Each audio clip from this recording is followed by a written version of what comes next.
नमस्कार विद्यार्थियों, स्वागत है आप सभी का। आज की इस कक्षा 10 की कक्षा में सब्जेक्ट है आपका फिजिक्स।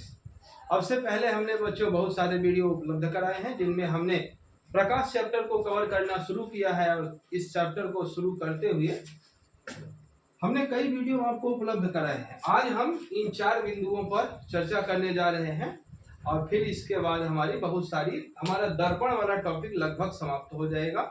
तो फिर हम लोग दर्पण के न्यूमेरिकल्स देख करके इस चैप्टर को क्लोज करेंगे, फिर लेंस वाले चैप्टर में चलेंगे। ठीक, तो आज की चर्चा में हम लोग क्या क्या शामिल करने वाले हैं। गोलीय दर्पणों द्वारा परावर्तन के लिए चिन्ह परिपाटी, यानी कभी यू भी एफ के लिए चिन्ह क्या होता है हम बताएंगे। गोलीय दर्पणों की वक्रता त्रिज्या यानी आर और फोकस दूरी एफ के बीच संबंध क्या होता है। गोलीय दर्पण के लिए यू भी और एफ में रिलेशन क्या होता है यू भी और एफ हम बताएंगे। और आवर्धन या रेखीय आवर्धन लीनियर मैग्निफिकेशन क्या होता है। इस 4 टॉपिक को कवर करने के बाद लगभग आपका जो दर्पण वाला टॉपिक है वो क्लोज हो जाता है। इसके न्यूमेरिकल्स रह जाते हैं, वो अगली वीडियो में हम लोग देखेंगे। ठीक है, तो सबसे पहले पॉइंट की ओर हम लोग चलते हैं। गोलीय दर्पणों द्वारा परावर्तन के लिए चिन्ह परिपाटी। साथियों, गोलीय दर्पण हमने आपको बताया है, दर्पण 2 प्रकार के होते हैं, अवतल दर्पण और उत्तल दर्पण। ये कौन सा दर्पण है? ये आपका अवतल दर्पण है। सारे बिंदुओं को हमने बहुत डिटेल से बताया है। इसको क्या बोलते हैं? ध्रुव कहते हैं। ध्रुव, ये वाली लाइन कौन सी लाइन है? मुख्य अक्ष या इसको प्रिंसिपल एक्सिस अंग्रेजी में कहते हैं। ये हमारा अवतल दर्पण है। अवतल दर्पण, कॉन्केव मिरर। इस बड़े वाले गोले का जहां केंद्र होता है इसको वक्रता केंद्र, सेंटर ऑफ कर्वेचर, और ध्रुव को कैपिटल P से, C और P के बीच की दूरी का ठीक आधा फोकस कहलाता है ना। उम्मीद करते हैं कि आप लोग इतनी सारी बातें जानते हो। ठीक, क्योंकि हमने पिछली वीडियोज में बड़े डिटेल से इन सब बातों पे चर्चा किया है। आज हमें थोड़ा सा कुछ पॉइंट आपको बताना है कि U क्या है, V क्या है और F क्या है और R क्या है। साथियों, इस अवतल दर्पण द्वारा जब आप प्रतिबिंब बनाते हैं तो कैसे बनाते हैं? हमने इसके लिए कई 6 पॉइंट थे कि जैसे मान लीजिए वक्रता केंद्र पर वस्तु रखी है, इसका प्रतिबिंब कहाँ बनेगा। प्रतिबिंब का बनना हमने पिछले वीडियोज में बता दिया है। तो हमने बताया था कि जब वस्तु वक्रता केंद्र पर होगी तो इसका प्रतिबिंब भी वक्रता केंद्र पर बनता है। कैसे? एक प्रकाश की किरण आपको मुख्य अक्ष के समांतर डालनी है तो ये परावर्तन के पश्चात कहाँ से चली जाएगी? फोकस से चली जाएगी। फ्री हैंड बनाने में थोड़ा प्रॉब्लम आ जाता है। ठीक है, दूसरी प्रकाश की किरण आपको कहाँ से डालनी है? फोकस से डालनी है तो ये परावर्तन के पश्चात कहाँ से जाएगी? मुख्य अक्ष के समांतर चली जाएगी। जहां पर भी दोनों लाइनें एक दूसरे को काटेंगी यहीं पर वस्तु का प्रतिबिंब बनेगा। ठीक, अब समझना यह है कि U क्या है। U ध्रुव से, ध्यान दो, U क्या है? ध्रुव से वस्तु की दूरी, वस्तु की दूरी यह U कहलाता है। ध्रुव से वस्तु की दूरी, जैसे ये हमारी वस्तु है, इसी का तो यहाँ पे हमने प्रतिबिंब बनाया है। ठीक है, ये जो प्रतिबिंब बना है ये इसी वस्तु का बना है। तो U क्या है? ध्रुव यहाँ पर है आपका। ध्रुव से वस्तु के बीच की दूरी को क्या कहते हैं? U कहते हैं। V क्या है? प्रतिबिंब से, ध्रुव से प्रतिबिंब की दूरी, प्रतिबिंब की दूरी क्या कहलाता है? भी कहलाता है। ये आपका प्रतिबिंब है तो ये दूरी आपकी ध्रुव से प्रतिबिंब के बीच की दूरी क्या कहलाएगी? भी कहलाएगी। यफ क्या होता है?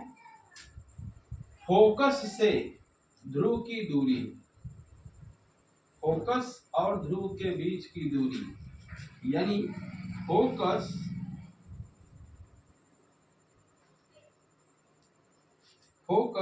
और ध्रुव के बीच की दूरी फोकस दूरी कहलाती है। इसको यफ से रिप्रेजेंट करते हैं। और आर क्या है? वक्रता केंद्र, यानी यहां से यहां के बीच की दूरी, ये आर है। वक्रता केंद्र से ध्रुव के बीच की दूरी, वक्रता केंद्र से ध्रुव के बीच की दूरी। चलिए हम थोड़ा सा दूसरा फिगर बना करके आपको बता देते हैं इस चीज को ना, क्योंकि थोड़ा कॉम्प्लिकेटेड हो गया ये। फिर से देखिए सारी चीज, ये 4 पॉइंट आपको समझना बहुत जरूरी है, ठीक है। U, V, F और R क्या है? देखिए, अब सबसे पहले एक दर्पण बनाइए। चलो हमने बना लिया अवतल दर्पण। ये क्या है? मुख्य अक्ष है। ये क्या है? ध्रुव P। ये क्या है? वक्रता केंद्र C। ये क्या है? Focus F। ठीक, हमने एक वस्तु रखी है वक्रता केंद्र और अनंत के बीच में, ये अनंत है। सब टॉपिक हमने एकदम क्लियर करा दिया है। आप ना देखे हो तो प्लेलिस्ट पर जाइए, सारे वीडियो सीरियल नंबर से आपको मिलेंगे ना। एक प्रकाश की किरण डालिए आप मुख्य अक्ष के समांतर, ये परावर्तन के पश्चात कहां से जाएगी? ये परावर्तन के पश्चात फोकस से जाएगी, ठीक है। दूसरी प्रकाश की किरण आपको डालनी है फोकस से, तो ये परावर्तन के पश्चात कहां जाएगी? मुख्य अक्ष के समांतर। ध्यान दीजिए कैसे प्रकाश की किरण कहां से डाली जाती है तो कहां से जाती है, सब हमने पिछले वीडियोज में बता रहे हैं, ठीक। तो यहां पर इसका बनेगा प्रतिबिंब, ठीक है। ये बन गया आपका प्रतिबिंब। चलो अब सबसे पहले बात करिए U क्या है? तो वस्तु यहाँ है, आप ये आपका क्या है? प्रतिबिंब है। तो वस्तु से दर्पण के ध्रुव के बीच की दूरी, यानी ये U है, यहां से लेकर के यहां, क्लियर। वस्तु से ध्रुव के बीच की दूरी क्या है? U। चलो क्लियर। U भी क्या है? प्रतिबिंब से ध्रुव के बीच की दूरी, प्रतिबिंब से ध्रुव के बीच की दूरी क्या है? यफ क्या है? यफ फोकस दूरी है। तो फोकस से ध्रुव के बीच की दूरी, फोकस से ध्रुव के बीच की दूरी क्या है? फोकस दूरी। और R क्या है? वक्रता केंद्र से ध्रुव के बीच की दूरी, वक्रता केंद्र से ध्रुव के बीच की दूरी वक्रता त्रिज्या कहलाती है, ठीक है। यफ क्या है? फोकस दूरी है। आर क्या है? वक्रता त्रिज्या। नोट कर लीजिएगा, यफ क्या है? इसको कहेंगे फोकस दूरी, यानी फोकल डिस्टेंस। और आर क्या है? वक्रता त्रिज्या, वक्रता त्रिज्या, सेंटर ऑफ वक्रता त्रिज्या, रेडियस ऑफ कर्वेचर, ठीक। उम्मीद करते हैं आपको इतनी बातें समझ में आ गई ना। इन सारे पॉइंट्स को नोट कर लीजिएगा। U क्या है, V क्या है, F क्या है, R क्या है। अगर आप अभी नहीं समझ पाए तो वीडियो को फिर से देखिए। अब दोबारा मैं इन सब बातों पर चर्चा नहीं करूंगा, ठीक। अब हम इसको इरेज करते हैं। अब समझना है चिन्ह परिपाटी। ये बातें पहले जरूरी थी बताना, इसलिए हमने बता दिया। चिन्ह परिपाटी समझिए। चिन्ह परिपाटी मतलब यही U V F और R, ये चार चीजें कभी पॉजिटिव होंगी कभी नेगेटिव होंगी। हम बताते हैं कब पॉजिटिव होंगी कब नेगेटिव होंगी। देखिए यह आपका अवतल दर्पण है, मुख्य अक्ष ध्रुव, ध्रुव के बाईं ओर नापी गई सारी दूरियां ऋणात्मक होगी। यानी ध्रुव से बाईं ओर अगर जो भी, केवल दो कॉन्सेप्ट दिमाग में बैठा लो, सबका चिन्ह परिपाटी क्लियर। केवल दो कॉन्सेप्ट ये है कि ये ध्रुव है। ध्रुव आपके पास दो ऑप्शन है, आप ध्रुव के दाहिने जा सकते हैं या ध्रुव के बाएं जा सकते हैं। अगर आप ध्रुव से बाएं जाकर के कोई भी दूरी नाप रहे हैं तो वो दूरी नेगेटिव होगी, और अगर आप ध्रुव से दाहिनी ओर जाकर के कोई भी दूरी नाप रहे हैं तो वो दूरी कैसी होगी, पॉजिटिव होगी। क्लियर। थोड़ा सा देखिए कि ये अवतल दर्पण है, मुख्य अक्ष, वक्रता, फोकस, वक्रता, केंद्र। तो अगर आपको वक्रता त्रिज्या निकालनी है तो इसकी वक्रता त्रिज्या कैसी होगी, इसकी वक्रता त्रिज्या माइनस R। इसकी फोकस दूरी, यहां से यहां के बीच की डिस्टेंस, फोकस दूरी, इसकी फोकस दूरी कैसी होगी, नेगेटिव होगी। क्यों? क्योंकि सारी दूरियां ध्रुव से बाईं ओर नापी जा रही है। तो हमने बताया कि ध्रुव से बाईं ओर जो भी दूरियां नापी जाएंगी वो सब नेगेटिव होंगी, और ध्रुव से दाहिनी ओर जो भी दूरियां नापी जाएंगी वो सब पॉजिटिव होंगी। अब जरा आप उत्तल दर्पण लीजिए, उत्तल दर्पण, ठीक, ये उत्तल दर्पण हो गया, मुख्य अक्ष हो गया, ये ध्रुव हो गया, ठीक है। तो इसका वक्रता त्रिज्या किधर होगा, यहाँ होगा। इसकी फोकस, इसका फोकस कहाँ होगा, यहाँ होगा। तो इसकी फोकस दूरी कहाँ से कहाँ तक होगी, यहाँ से यहाँ तक। हाँ, तो इसकी फोकस दूरी कैसी होगी, पॉजिटिव होगी। इसकी वक्रता त्रिज्या यहाँ से यहाँ तक, इसकी वक्रता त्रिज्या कैसी होगी, पॉजिटिव। ध्रुव से, बस दो कॉन्सेप्ट दिमाग में बैठाइए, ध्रुव से बाईं ओर नापी गई सारी दूरियां नेगेटिव, ध्रुव से दाहिनी ओर नापी गई सारी दूरियां पॉजिटिव। ध्रुव से बाईं ओर नापी गई सारी दूरियां नेगेटिव, ध्रुव से दाहिनी ओर नापी गई सारी दूरियां पॉजिटिव, ठीक। अब उत्तल दर्पण के लिए, अवतल दर्पण के लिए, दोनों के लिए मैं थोड़ा सा ब्रीफ में बताना चाहूंगा, ठीक है। चलिए यहां पे लिख लीजिए उत्तल अवतल, अवतल दर्पण, और यहां लिखिए उत्तल दर्पण, ठीक।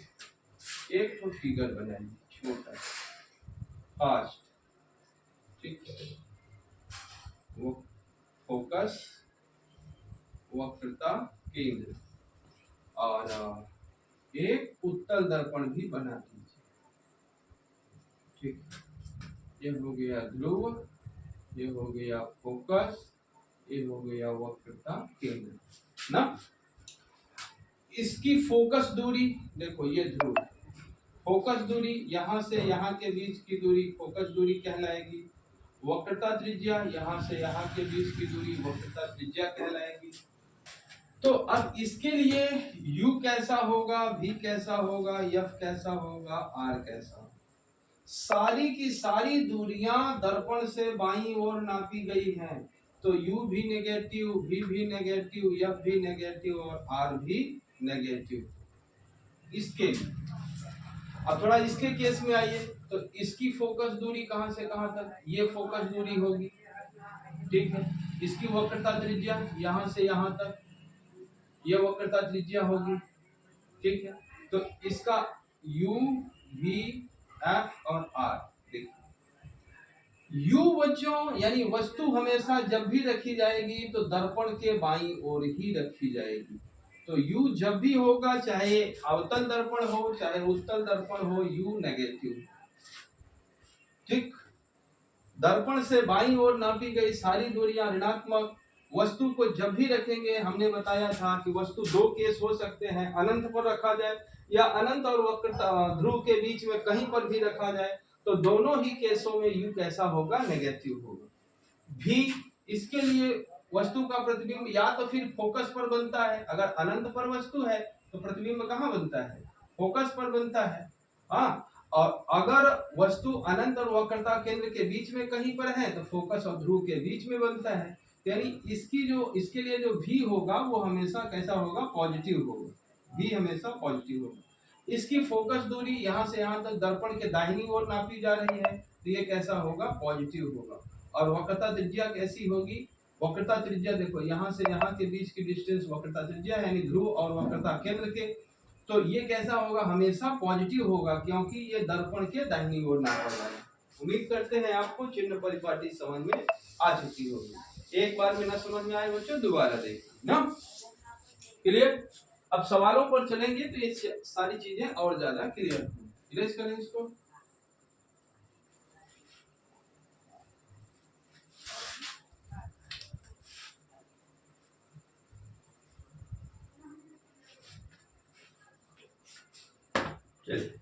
दूसरा पॉइंट, गोलीय दर्पण की वक्रता त्रिज्या r और फोकस दूरी के लिए संबंध, यानी f और r में रिलेशन, f और r में रिलेशन साथियों होता है f is equal to 2r या r is equal to f/2। एक ही बात होगी, r is equal to f/2, दोनों ही बातें एक ही हैं। दो का यहाँ गुणा करा दो, f बराबर 2r आ जाएगा। इनके बीच यही रिलेशन होता है f और r के बीच का। कैसे ये प्राप्त होता है आइए हम बताते हैं ना। अवतल दर्पण के लिए, अवतल दर्पण के लिए f और r में संबंध, अवतल दर्पण के लिए f और r में संबंध। आपको पहले क्या करना होगा, एक अवतल दर्पण बनाना। अवतल दर्पण के लिए भी f और r में रिलेशन हम लोग निकालने जा रहे हैं। तो इसके लिए आपको एक अवतल दर्पण बना लिया आपने। ये आपका ध्रुव है, ये f है यानी फोकस, और ये c है यानी वक्रता केंद्र। हमें f is equal to 2r यही रिलेशन प्राप्त करना है। तो क्या करना होगा, कुछ नहीं, बस एक प्रकाश की किरण मुख्य अक्ष के समांतर डालिए तो ये परावर्तन के पश्चात कहाँ से जाएगी, फोकस से होकर के जाएगी। चलिए मान लिया फोकस से होकर के जाएगी। यहाँ पर आप जब भी अभिलंब खींचेंगे ना, अभिलंब ध्यान दीजिएगा, ये कुछ इस प्रकार से गुजरेगा ना। अब जैसे आप लोग जानते हैं कि जब दर्पण पे कोई प्रकाश की किरण आती है, टकराती है और टकरा करके वापस जाती है तो यहाँ पर एक अभिलंब खींचा जाता है। इसको आपतन, आपतित किरण, ये परावर्तित किरण, और इसको आपतन कोण I और इसको परावर्तन कोण R कहते हैं। तो आपतन कोण I और परावर्तन कोण R आपस में क्या होते हैं, बराबर होते हैं ना। कुछ नाम देना पड़ेगा। चलो इसको नाम दे दिया A, ये पॉइंट है आपका B, ये C और F है, ठीक है। अब परावर्तन के नियम से आप लोग जानते हैं कि कोण, ध्यान दीजिएगा, बहुत ध्यान लगाना पड़ेगा तभी ये बात समझ में आ सकती है। कोण ABC, कोण ABC यानी हम इस वाले कोण की बात कर रहे हैं। यह कोण बराबर होगा कोण CBF, कोण CBF के। क्यों बराबर होगा, परावर्तन के नियम से, परावर्तन के नियम से, ठीक। क्या कहता है परावर्तन का नियम, ध्यान दीजिए, हमने अभी अभी बताया ना कि आपतित किरण, परावर्तित किरण और खींचा गया अभिलंब, आपतन कोण I परावर्तन कोण R के बराबर होते हैं। इसलिए आपतित किरण है, ये परावर्तित किरण है, तो आपतन कोण, ये मान लो इसको I है, अगर ये परावर्तन कोण R है तो I R के बराबर हुआ ना, बस। अच्छा, ABC बराबर CBF। एक चीज और ध्यान दीजिए, आपने बचपन में एकांतर कोण पढ़ा होगा, ठीक है, एकांतर कोण, कौन कौन से कोण एकांतर होते हैं? इसमें ये वाला कोण इस वाले कोण के बराबर होता है एकांतर कोण के हिसाब से ना। Interior angle corresponding interior angle, संगत एकांतर कोण। चलिए तो यहाँ पे ध्यान दीजिएगा यार, कोण ए बी सी, कोण ए बी सी बराबर कोण बी सी एफ, कोण बी सी एफ बराबर होंगे। ठीक, क्यों बराबर हुआ? एकांतर कोण से, एकांतर कोण, एकांतर कोण आपस में बराबर होते हैं। ध्यान दीजिएगा, ये ए बी और इसके समांतर होगा ना मुख्य अक्ष के, क्योंकि ये जो ए बी किरण डाली गई है ये मुख्य अक्ष के समांतर ही डाली गई है। चलिए यहां तक सही। अब इसको मान लीजिए समीकरण नंबर 1, इसको मान लीजिए समीकरण नंबर 2। समीकरण 1 और 2 से आप किस निष्कर्ष पे पहुंचे? समीकरण 1 और 2 से आप इस निष्कर्ष पर पहुंचे, ध्यान दीजिएगा, यह कोण इसके बराबर है और ए इसके बराबर है, तो ये दोनों आपस में बराबर हो। ध्यान दो, 1 2 के बराबर है और 1 3 के बराबर है, तो 1 2 और 3 भी आपस में बराबर हुए कि नहीं? बिल्कुल है। ये इसके बराबर है और ये इसके बराबर है, तो माने ये इसके भी बराबर है, इसके भी बराबर है, तो यानी ये दोनों आपस में बराबर है। अर्थात समीकरण 1 और 2 से, समीकरण 1 और 2 से कोण सी बी एफ बराबर कोण बी सी एफ, कोण बी सी एफ, ये दोनों कोण बराबर हो गए। तो त्रिभुज थोड़ा सा हमें इरेज करना पड़ेगा।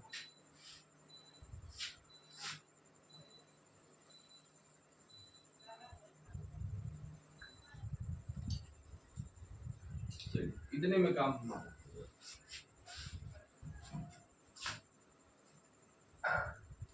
ध्यान दीजिए, त्रिभुज सी बी एफ में, त्रिभुज सी बी एफ में बराबर भुजाओं के सामने के कोण बराबर होते हैं। जनरल ट्रायंगल का रूल है, सामान्य त्रिभुज का नियम है कि बराबर कोणों के सामने की भुजाएं बराबर होती हैं। बराबर कोणों की सम्मुख भुजाएं बराबर होती हैं। तब क्या होगा? ध्यान दीजिए, ये और ये दो कोण बराबर हैं, तो इस कोण के सामने की भुजा बी एफ बराबर इस कोण के सामने की भुजा सी एफ, बी एफ बराबर सी एफ। क्लियर? यहां तक बात उम्मीद करते हैं आपको समझ में आ गई थी। अब आगे थोड़ा सा एक पॉइंट लिखना पड़ेगा कि अगर दर्पण का द्वारक यानी यम यन, इसको यम कहा जाए, इसको यन कहा जाए, अगर दर्पण का द्वारक यम यन बहुत छोटा होगा तो बिंदु बी पी के बहुत नजदीक होगा। ऐसे में ये माना जा सकता है कि बिंदु बी पी पर ही होगा। मान लीजिए, होगा नहीं, एक्चुअल में थोड़ा मानना पड़ेगा कि जब दर्पण का द्वारक, यहां लिखिए, ठीक, जब दर्पण का द्वारक छोटा हो तब आप ये मान सकते हैं कि एफ बी बराबर एफ पी या पी।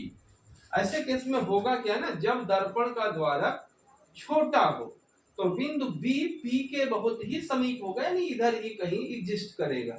हाँ, तो जब दर्पण का द्वारा छोटा होगा तो एफ बी और एफ पी में बहुत ज्यादा अंतर नहीं होगा, बहुत माइनर अंतर होगा। तो ऐसे केस में मान लीजिए कि एफ बी बराबर एफ पी, तब क्या होगा ध्यान दीजिएगा, सी पी बराबर क्या होगा, अब यहां लिखिए, अब सी पी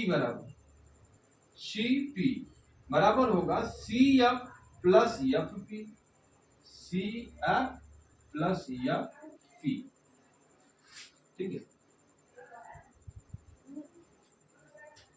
सी पी बराबर C F plus F P. C P क्या है, वक्रता त्रिज्या है।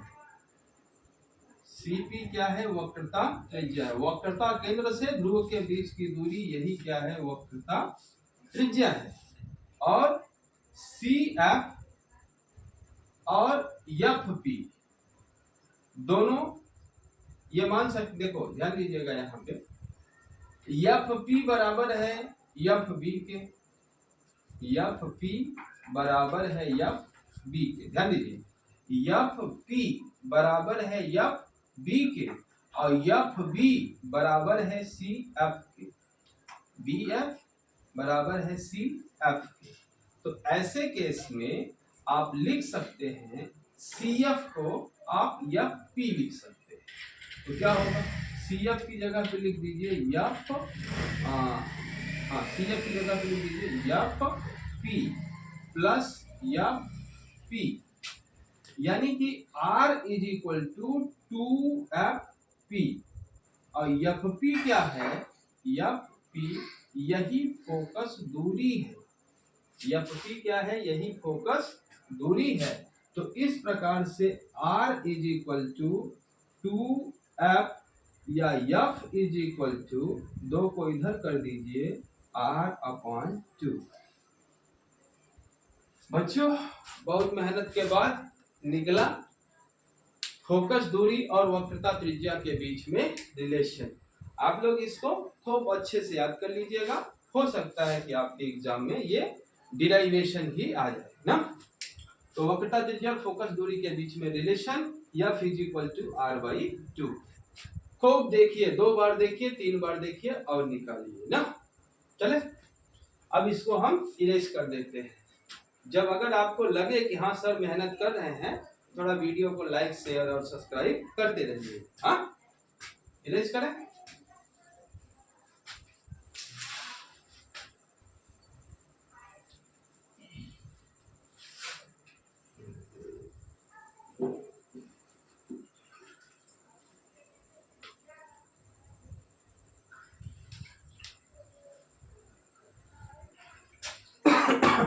चलते हैं अपने अगले टॉपिक की ओर।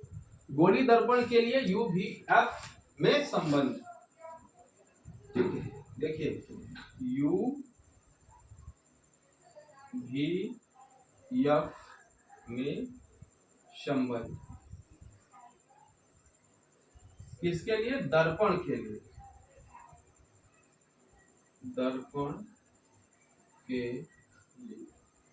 बच्चों दर्पण के लिए अलग होता है, लेंस के लिए अलग होता है। तो आगे जब लेंस पढ़ाएंगे तो लेंस का समझाएंगे, अभी हम दर्पण पढ़ा रहे हैं इसलिए दर्पण के लिए समझाएंगे ना। तो ध्यान दीजिए, अब तो आप लोग जान ही चुके हैं यू क्या है, भी क्या है, एफ क्या है, मुझे बताने की जरूरत नहीं। अगर वस्तु यहाँ पे रखी हुई है तो यहाँ से ध्रुव के बीच की दूरी क्या कहलाएगी, यू। अगर इसका मान लो यहाँ पे प्रतिबिंब बन जाता है तो ध्रुव से यहाँ के बीच की दूरी क्या कहलाएगी, भी। और एफ क्या है, अगर इसका फोकस यहाँ पर है तो फोकस और ध्रुव के बीच की दूरी फोकस दूरी कहलाती है। बस बात खत्म। इन तीनों के बीच रिलेशन क्या होता है, 1/f is equal to 1/u plus 1/v। इस रिलेशन को आप याद कर लीजिएगा बच्चों। इसका डिराइवेशन अब हाई स्कूल के सिलेबस में नहीं रह गया है, इसलिए हम यहाँ पे नहीं करा रहे। जैसे अभी आपने देखा ना F बराबर R/2 आया, उसी प्रकार से इसको भी प्राप्त किया जा सकता है डिराइवेशन के जरिए। जो अभी आपने देखा उससे थोड़ा सा बड़ा इसका डिराइवेशन है, बट ये हाई स्कूल के सिलेबस में नहीं रहा। पहले था जब हम लोग पढ़ते थे, अब नहीं है, इसलिए हम इसको नहीं करा रहे हैं ना। आप याद रखिएगा कि दर्पण के लिए u, v और f में रिलेशन होता है कि 1/f is equal to 1/u plus 1/v। ठीक, तो गोली दर्पण के लिए u, v, f में मात्र यही संबंध है। इस संबंध का यूज करके हम लोग बहुत सारी सवालें लगाएंगे। आइए आज की चर्चा के आखिरी पॉइंट की ओर, आवर्धन या रेखीय आवर्धन भी कहते हैं इसको।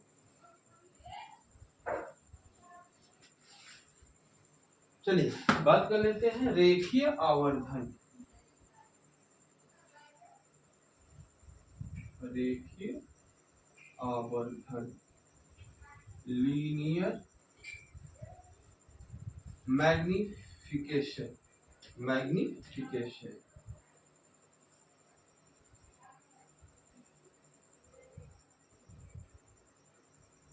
रेखीय आवर्धन होता क्या है, ध्यान दीजिए साथियों।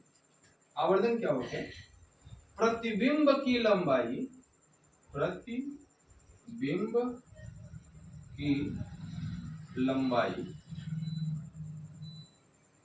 जिसको h डैश कहा जाएगा आगे, h डैश प्रतिबिंब की लंबाई और वस्तु की लंबाई जिसको h कहा जाएगा, प्रतिबिंब की लंबाई h डैश और वस्तु की लंबाई h के अनुपात को रेखीय आवर्धन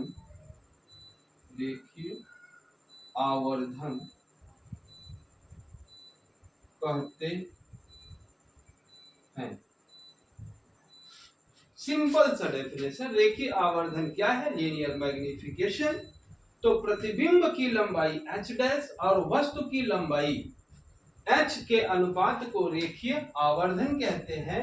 इसको अंग्रेजी के स्मॉल m से रिप्रेजेंट करते हैं। m tends to magnification, m का मतलब है मैग्निफिकेशन। तो m इज इक्वल टू प्रतिबिंब की लंबाई, यानी रेखीय आवर्धन बराबर, ऐसे फार्मूला लिख सकते हैं आप,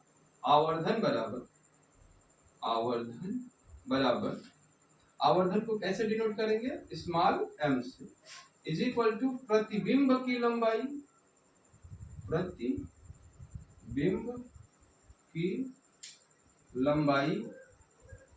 यानी h डैश अपॉन वस्तु की लंबाई